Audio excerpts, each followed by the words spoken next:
بسم اللہ الرحمن الرحیم۔ آج میں آپ کو دو کم سن شہزادوں کی زیارت کرواتا ہوں جن کا تعلق خاندان اہل بیت سے تھا اور حضرت علی علیہ السلام کے نواسے تھے۔ جناب امیر مسلم علیہ السلام کے دو بیٹے تھے، ایک کی عمر 5 سال اور ایک کی عمر 7 سال۔ دو شہزادوں کو کربلا کے معرکے کے بعد انعام کی لالچ میں حارث ملعون نے بڑی بے دردی سے شہید کیا دریا کے کنارے۔ ان دو شہزادوں کی آپ زیارت کریں اور دعا مانگیں کہ خالق کائنات جو آپ کی پریشانی ہے ان شہزادوں کے صدقے دور فرمائے، اور تمام مومنین کو جو بے روزگار ہیں ان کو روزگار عطا فرمائے۔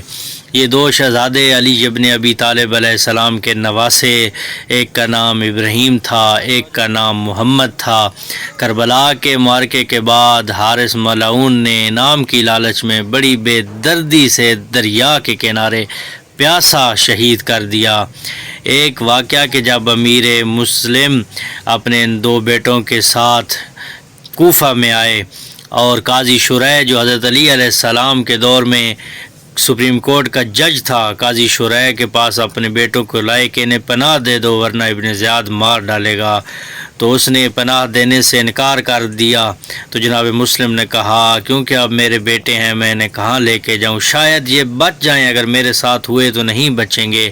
تو جناب مسلم نے کہا اتنی دیر پناہ دے، جب میں گلی کو چھوڑوں تو انہیں آزاد کر دینا تاکہ میرے سامنے یہ بے وطن نہ ہوں۔ یہ شہزادے بڑی بے دردی سے حارث ملعون نے دریا کے کنارے ان کو شہید کر دیا۔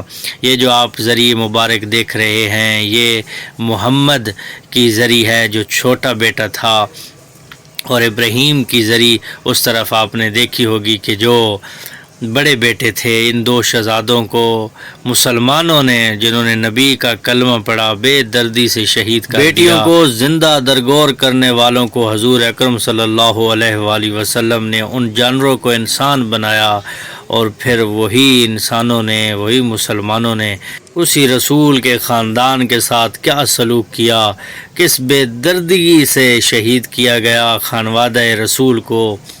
یہ آپ زیارت کریں۔ السلام علیکہ یا قرۃ عین الرسول۔ آپ اس وقت زیارت کر رہے ہیں جناب امیر مسلم کے دو بچے ابراہیم اور محمد کی، جن لوگوں کی اولادیں نہیں ہیں ان شہزادوں کے وسیلے سے خدا سے مانگیں، خدا قبول کرے گا، اور جو مومنین زیارت کے لیے نہیں آ سکے اللہ تعالیٰ ان کو جلد از جلد زیارت